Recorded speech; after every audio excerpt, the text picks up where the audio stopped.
Good morning, transport nerds. Welcome back to Talking Planning. Today is Monday, the 13th of June, Queen's birthday holiday, and I am at Parkes Station. But I won't be catching a train because there's only one leaving today, going the wrong way. So I'm waiting for a coach, and I will see you shortly.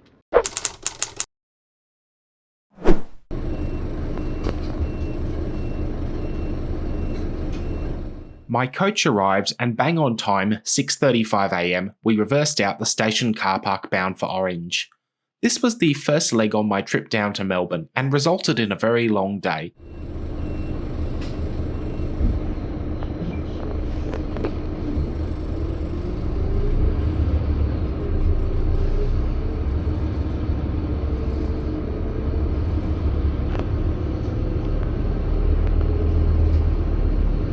So I did try and grab a bit of a kip on the coach. Unfortunately, roadworks on the Newell meant that the sleep was pretty broken, much like the road surface.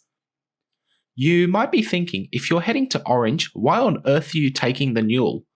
Well, the first coach service of the day stops in a number of towns, providing an essential connection from the central west to Lithgow, where this coach terminates.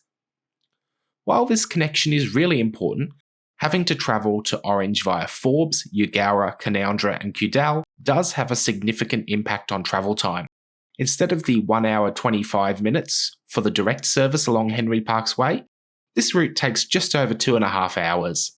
As the sky transitioned from pitch black to dark grey, we made our way into Forbes just after 7am.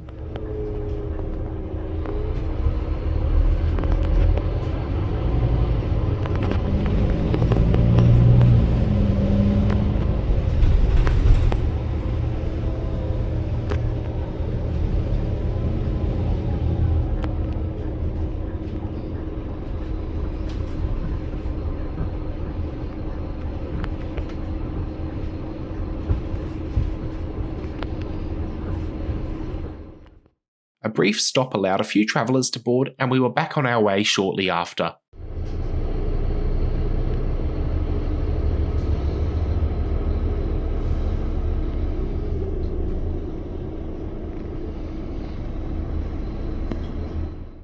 This service is operated by Australia-wide coaches on behalf of New South Wales Trainlink, and today's chariot was TV9129, a 2017 build Scania K310IB with an Irizar i6 body.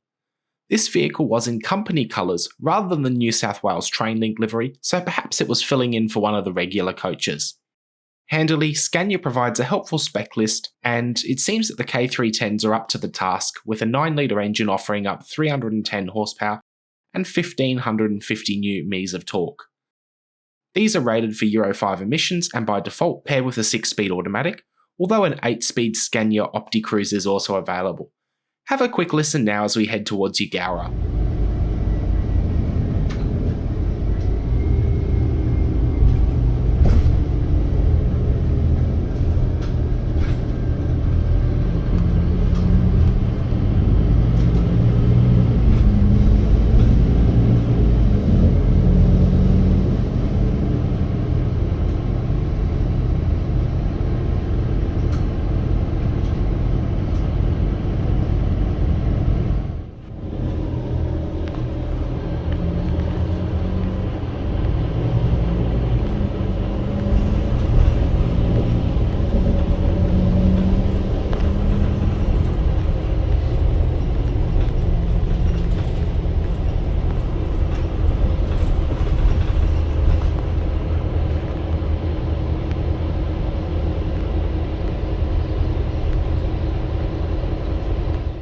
These coaches are highly spec'd with comfortable leather, probably leatherette, seats, and an LCD screen with time, temperature and useful passenger info.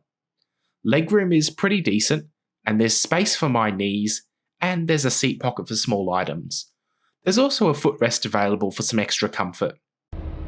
Above my head is a panel with reading lights, adjustable air vents, and an illuminated sign to make it easier to identify your correct seat. Irizar's interior reminds me more of a regional jet, along the lines of an Embraer E-Jet, and it's quite a departure from the traditional coach. These are often known for questionable fabrics, curtains that get stuck open or closed, and overhead consoles that look straight out of the 1980s. We departed Eugowra on time, and after a 5-minute wait, which was built into the schedule, it was time to head towards Canowindra.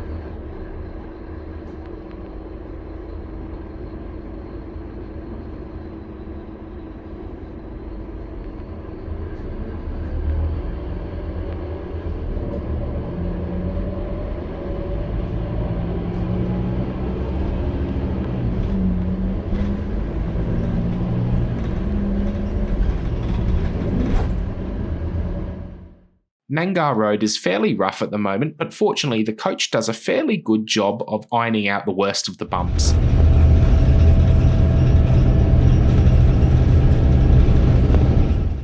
A reseal, however, would be very much welcome on most of the road.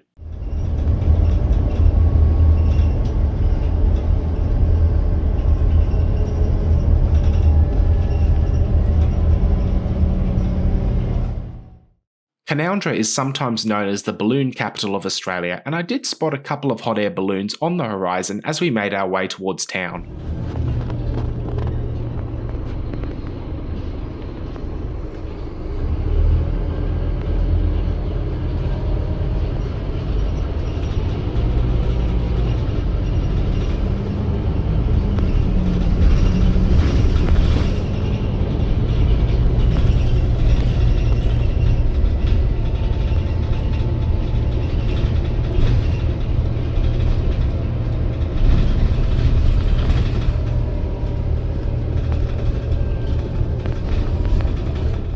Briefly stopping for a couple more passengers, we departed Canowindra, and since it's fully light outside, it's easier to admire the traditional country architecture as we make our way through town.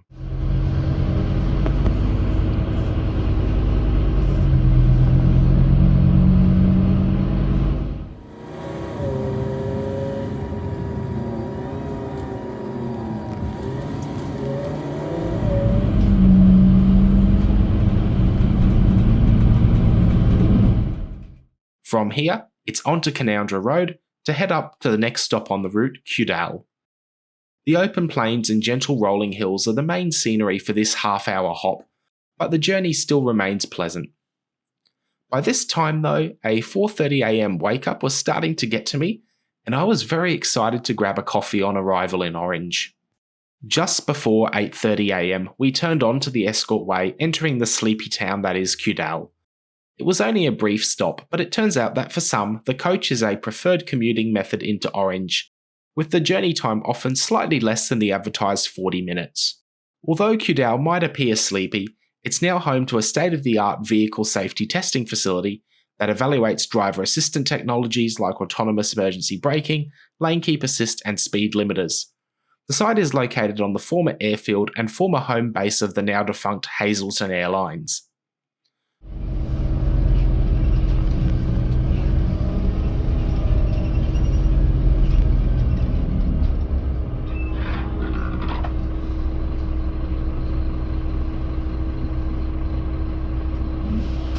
The terrain now starts to become hillier as we edge closer to Orange, and the temperature begins to drop.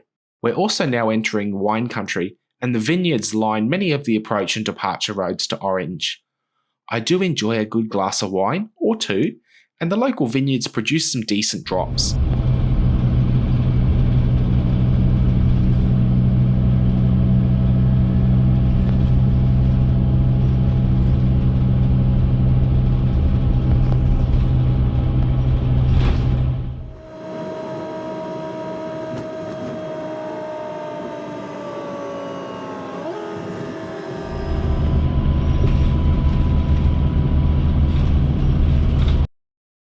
Having crested the final main hill, large lot residential properties line the side of the Escort Way as we descend into the city centre of Orange. It's still grey and cloudy outside, but at least it's a bit brighter.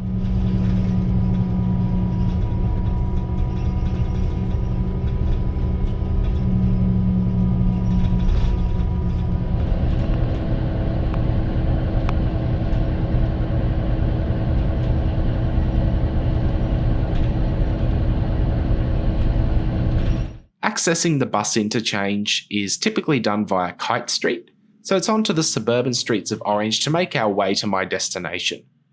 Passing the rather picturesque Cook Park, there are some rather lovely houses in this streetscape, although I do wonder whether, given the prices of properties and cost of living, how long the fascination with character will survive in the planning framework.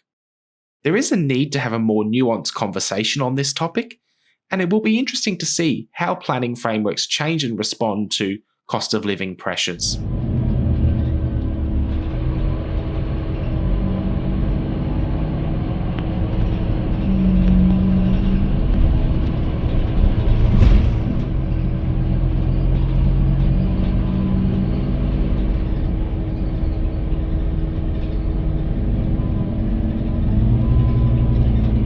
Character Residential gives way to the commercial heart of Orange, and while it's pretty quiet today, being a public holiday, this part of town is often bustling on a weekday or Saturday morning. The centre of Orange has plenty of cafes, restaurants and bars, which are supported by a more diversified economy than is typical of regional Australia, which puts average incomes in Orange in line with the New South Wales average. But as we approach the roundabout, it's time to make our way into Orange Station, where my journey will end. This coach also continues out to Lithgow, allowing customers to catch the intercity train into Greater Sydney.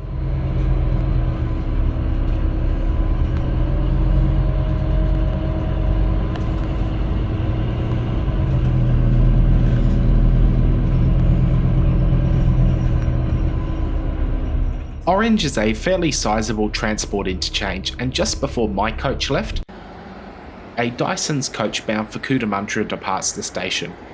This bus connects with the XPT train service into Melbourne.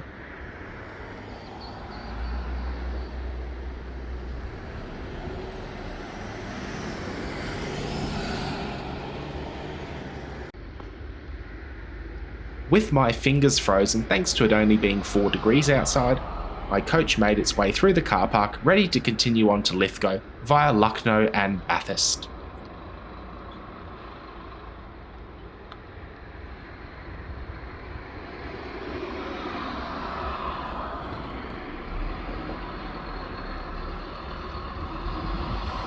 Now that I've arrived in Orange, let's talk costs. For a one-way journey of 2 hours and 35 minutes, I paid $17.64. And having roughly recreated the route in Google Maps, I estimate the length to be about 179 kilometres, which is roughly 10 cents a kilometre. Overall, I think this journey was pretty good value, although I would prefer to catch one of the more direct services, even if it cost the same. On subsequent trips, I've also paid less for tickets, as little as $21 return, so in terms of pricing, just keep an eye out.